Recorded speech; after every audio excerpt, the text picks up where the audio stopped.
Bonjour. Du coup, on va commencer par se présenter. Donc, je vous présente mes collègues. Lisa, qui est éducatrice spécialisée. Cathy, qui est infirmière. Et donc, Marion, je suis psychologue spécialisée en neuropsychologie. On travaille toutes les trois au GHU Paris Psychiatrie et Neurosciences, qui est un hôpital qui s'occupe des Parisiens qui souffrent de troubles psychiatriques. Donc, en 2016, le GHU a mené une réflexion autour des patients hospitalisés sur un temps long, parfois plusieurs années, plusieurs dizaines d'années, sans perspective de sortie concrète. Le GHU, en fait, il a créé, suite à cela, un dispositif innovant, orienté vers le rétablissement, afin d'accompagner ces patients dépendants de l'institution ou à risque de le devenir, en vue justement d'une sortie de l'hôpital. Donc, depuis 2017, le pôle dans lequel on exerce, qui s'appelle le pôle qui est un pôle intersectoriel, qui s'appelle Psychiatrie, Dépendance et Réhabilitation, est doté de 2 unités d'hospitalisation à temps plein et du coup d'une équipe mobile parcours complexe qui est pluridisciplinaire, qui est garante du parcours du patient et à l'interface des différents acteurs et partenaires de soins. Donc, notre équipe dispose d'une palette d'outils de réhabilitation psychosociale. On propose par exemple de l'éducation thérapeutique, de la remédiation cognitive, de l'entraînement aux habiletés psychosociales. Voilà. Voilà, donc nous maintenant avec Cathy, on passe un peu vite, on va vous présenter notre travail en 3 phases. Donc la première, c'est l'équipe mobile et la porte d'entrée du patient sur notre pôle. C'est-à-dire que le secteur nous fait une demande. Pardon. Non, parce que souvent je parle fort, je pense que j'ai pas besoin de micro. Mais nous fait une demande qu'on valide ou non, à savoir qu'on a peu de critères d'exclusion. En gros, c'est si le patient est toujours en phase aiguë ou si nous, on a le sentiment que tout n'a pas encore été tenté par le secteur, auquel cas on leur fait quand même un retour avec quelques petits axes que nous, on a imaginés et ça leur permet une nouvelle mise en mouvement. Voilà. Si on accepte la candidature, on se rend en intra avec un médecin, une assistante sociale et un binôme nommé de référent, constitué d'un éducateur et d'un infirmier. On rencontre l'équipe qui nous présente leurs patients, ce qui a déjà été fait, les échecs, enfin voilà. C'est un peu un temps de synchronisation. Ensuite, on rencontre le patient, on lui demande ce qu'il a compris de notre équipe, on se présente, on répond à ses questions, nous on peut le questionner, enfin voilà, il y a déjà un début de prise en charge qui se passe à ce moment-là. On retourne faire un point avec toute notre équipe mobile. Voilà, on valide vraiment la prise en soin du patient. Et là, le binôme commence un travail, une évaluation en ambulatoire. Alors nous, on dit en ambulatoire, souvent ça surprend les équipes d'intra, parce que pour eux, l'ambulatoire, c'est sur l'extérieur. Nous, c'est un travail qu'on fait de l'intra. Et là, on commence, alors moi j'aime beaucoup le terme de phase d'apprivoisement mutuel, de façon plus politiquement correcte, on parle d'alliance thérapeutique, et là c'est le champ des possibles, c'est-à-dire qu'on voit un peu ce qu'aime le patient, nous on est un peu émergeurs d'émulsions, alors on mange un nombre incalculable de kebabs, des fois McDo, voilà, des fois on a été au musée, un cinéma, juste discuter dans un bar, voilà ce qu'on fait, je me paume. Cette phase, elle est plus ou moins longue, c'est vraiment le binôme qui évalue, mais tous les jeudis, vous en fichez du jour, en réunion, on en rediscute. Et selon un temps plus ou moins long, on propose un séjour d'évaluation sur une de nos unités, où là, le patient peut faire plein d'activités thérapeutiques, de remédiation, on peut voir comment il est dans le collectif. Et au terme de cette évaluation, on fait une concertation collective avec le patient, le secteur, et on élabore un projet de vie. Et à cette fin, on peut proposer un autre séjour de 6 mois ou plus pour la mise en place de ce projet. Donc, lors du séjour sur l'une de nos 2 unités, les patients, en parallèle de leur engagement dans leur activité thérapeutique et de réhabilitation psychosociale, ont la possibilité de réajuster leur projet en fonction de leur évolution. Des visites et des essais dans des structures sont proposés, toujours accompagnés de leurs référents de l'équipe mobile, qui sont le fil conducteur jusqu'à ce que le projet puisse se mettre en œuvre, et même au-delà, comme nous allons vous l'illustrer à travers les vignettes que nous avons choisies. Et pour rappel, nous intervenons toujours en soutien du secteur. Alors, du coup, on va chacune vous parler d'un des patients. Donc moi, je vais vous parler de Jean.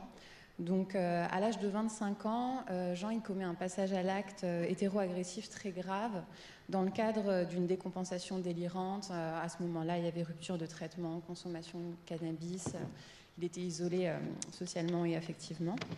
Il y a un diagnostic de schizophrénie paranoïde qui est posé et débute pour lui une longue prise en charge en psychiatrie. Il est hospitalisé sous contrainte, donc d'abord en UMD, puis en secteur fermé, et ensuite dans une unité de réhabilitation psychosociale. Voilà. Une fois qu'il est stabilisé sur le plan psychiatrique, en parallèle de cette hospitalisation, en fait, il débute une prise en charge à l'hôpital de jour. Et lors d'une réunion qui rassemble les différents partenaires du soin, le constat est fait en fait que Jean il progresse, mais que son autonomisation semble limitée. Donc il y a des projets en dehors de l'hôpital qui sont évoqués, mais ça semble prématuré à ce moment-là. 2 ans plus tard, il y a quelques membres de notre équipe mobile qui participent à une réunion de l'unité de Jean. Parce qu'en fait, cette unité, elle est devenue l'une des unités de notre pôle. Donc dans cette unité, du coup, il se trouve à la fois les nouveaux patients arrivés via notre équipe mobile, mais aussi les patients qui étaient déjà présents à la création du pôle. Donc à ce moment-là, l'humeur de Jean elle est très affaiblie et il se dit surtout las d'être hospitalisé. En fait, ça fait déjà 10 ans qu'il est hospitalisé en continu à ce moment-là. Il a le sentiment de stagner.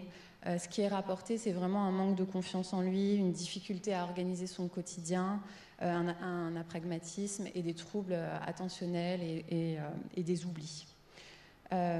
L'équipe, elle a du mal à accepter le manque de motivation de ce patient, c'est-à-dire qu'il peut passer vraiment la journée au lit à regarder des vidéos sans sortir de sa chambre et il réalise plus du tout aucune activité thérapeutique à ce moment-là. Donc, lors de cette réunion, du coup, moi, je propose de le rencontrer dans le cadre d'une évaluation neuropsychologique. Et en fait, l'évaluation, elle montre d'importants troubles cognitifs. Il y a une prise en charge en remédiation cognitive qui est instaurée à ce moment-là. Et du coup, avec une de mes collègues, on le rencontre 2 fois par semaine pendant 6 mois. Jean, il a toujours été très, très investi.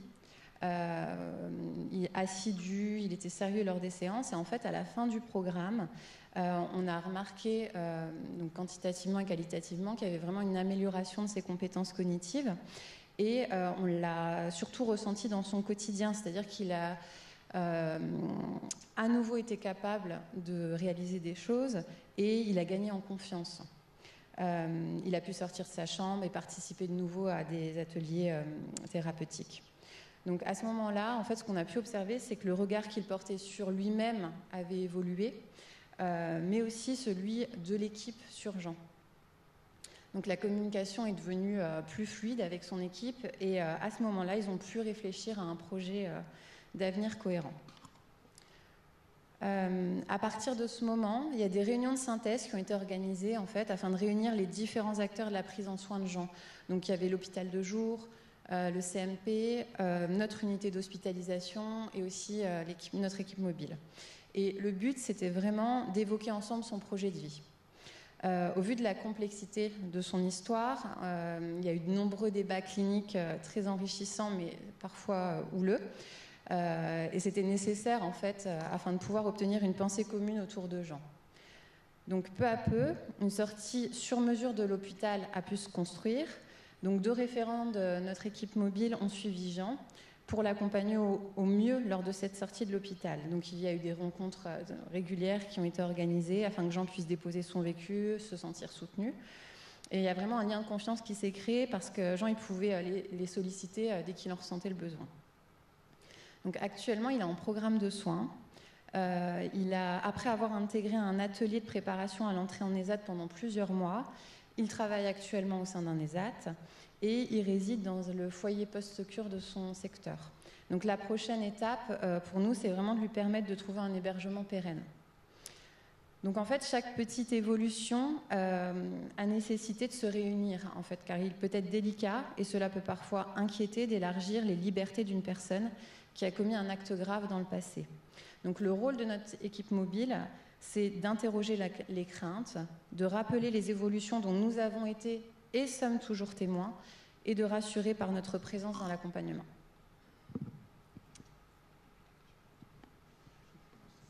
Donc moi je vais vous parler de Françoise. Françoise, c'est une patiente qui a aujourd'hui 60 ans et qui a été adressée à notre pôle il y a maintenant 2 ans. Elle était à ce moment-là hospitalisée pour une grande désorganisation psychique et des inhibitions. Et un retour au domicile était impossible car elle avait fait plusieurs départs d'incendie dans son logement et dans les parties communes de l'immeuble. Voilà, donc on la rencontre, comme on vous a expliqué avant. Et on commence un suivi en ambulatoire avec mon collègue. On prend très vite le parti d'aller sur l'extérieur malgré la symptomatologie assez importante. C'est-à-dire que les premières sorties, elle traversait les boulevards parisiens comme ça, un Indien dans la ville. On était là, elle allait se faire écraser par le tramway. Elle baissait son pantalon en plein milieu de la rue. Elle pouvait uriner n'importe où. Voilà, donc au début, ça se passait comme ça. Mais très vite, on a vu que Françoise... changeait, la symptomatologie s'atténuait. Donc on a fait l'hypothèse que dans un milieu ordinaire, avec des activités plus ou moins classiques, Françoise pouvait un petit peu se redresser. On continue un petit peu notre suivi en ambulatoire, puis on propose un séjour de 2 mois sur une de nos unités. Françoise l'accepte en disant toujours oui, après les 2 mois, je retourne dans mon appartement. Nous, on ne lui a jamais promis quoi que ce soit, mais on a toujours écouté. Nous, on aime bien dire aux patients, on peut courir 2 lièvres à la fois, votre domicile, puis notre suivi, puis on verra bien ce qui arrive. Les 2 mois d'évaluation, on voit une Françoise très participative à toutes les activités thérapeutiques, de remédiation. Enfin, on devait même la freiner. Stop, vous faites trop d'activités. C'est quand même un peu le monde à l'envers en psychiatrie, où on est plutôt habitué, les habitudes de la pragmatisme. Enfin voilà, elle commence un bilan avec Marion. On fait des entretiens familiaux avec la mère et son demi-frère.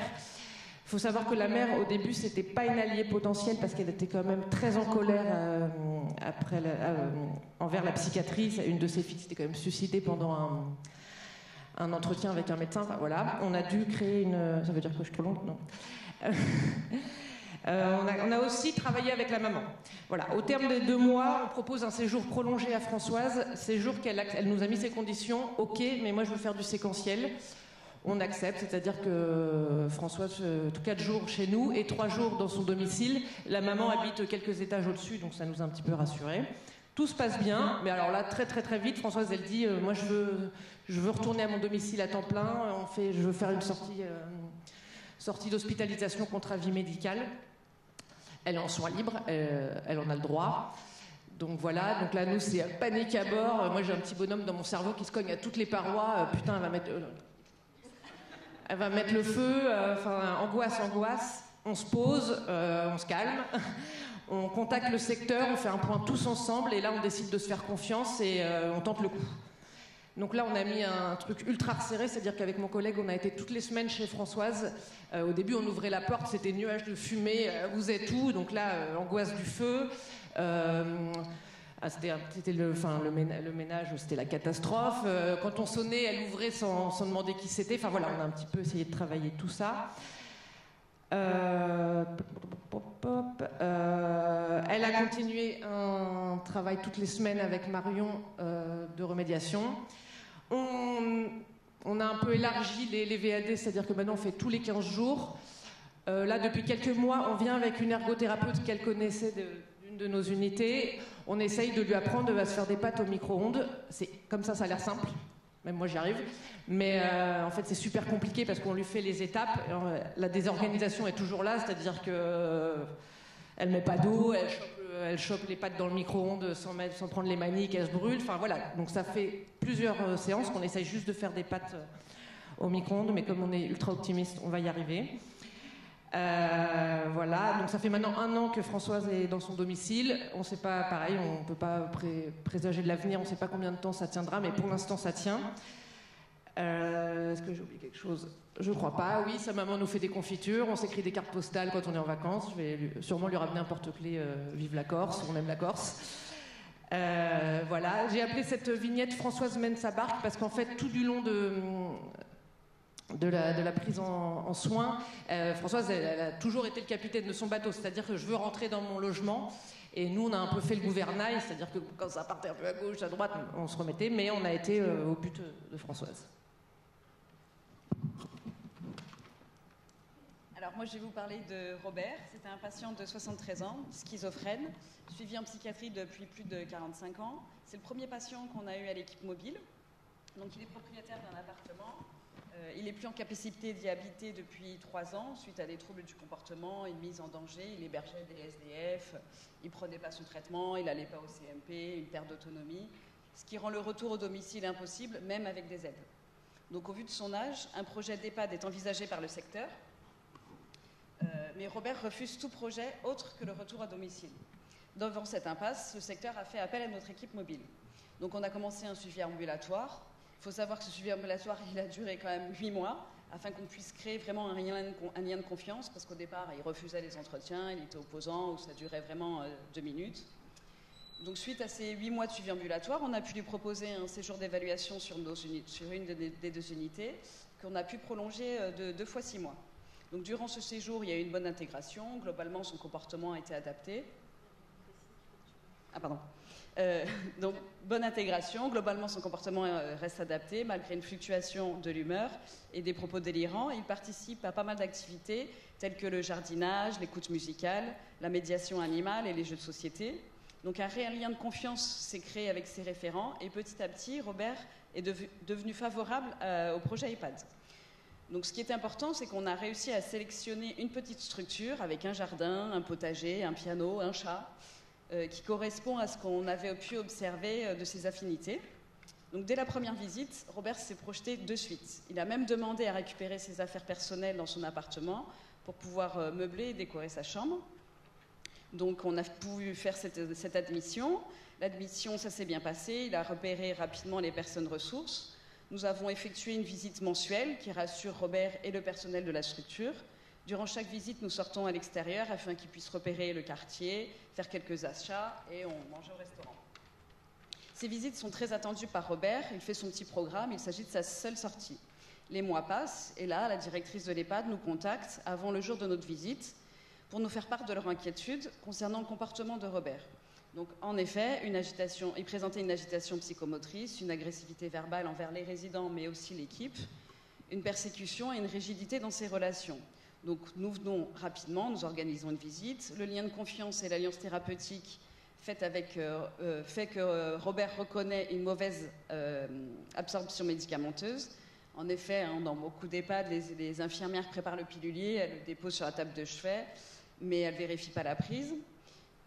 Donc de là, nous discutons avec la directrice pour lui expliquer donc l'importance de bien vérifier la prise, de se mettre en lien avec le CMP pour avancer le rendez-vous avec son psychiatre. Et malgré donc, cet entretien et une augmentation médicamenteuse, Robert se fait hospitaliser sur son secteur pendant 1 mois. Pendant ce mois, nous avons rendu visite. Donc, à son retour à l'EHPAD, il est stabilisé, il a repris son rythme, ses repères, il est de bon contact, il attend toujours autant nos visites. Pour ce moment important qu'il lui est accordé, mais aussi parce qu'il préfère passer par nous pour toute demande et besoin auprès de l'équipe. Nous faisons en fait le médiateur avec la parole que l'on reçoit et on transmet à l'équipe. Donc on essaye de travailler avec lui pour qu'il puisse se diriger directement vers l'équipe de l'EHPAD. Donc ce suivi est indispensable à la bonne évolution du patient, comme dans la plupart de nos prises en charge. Cela permet de développer nos liens avec nos partenaires afin de leur faire connaître le dispositif global, le réseau mobilisable et les acteurs qui participent à l'accompagnement, mais aussi le transfert de compétences avec les équipes de la structure, l'importance de la bonne observance médicamenteuse, de percevoir les signes de décompensation et comment réagir face à cela. Ce qui rassure nos partenaires, mais aussi le patient. Nous intervenons donc toujours en appui du secteur, qui reste le référent de la prise en charge médicale du patient. Donc voilà, pour conclure, l'objectif de notre équipe mobile est de remobiliser le patient et l'équipe qui l'accompagne pour leur permettre de se projeter à nouveau vers un futur possible. D'où le titre Retour vers le futur. Merci.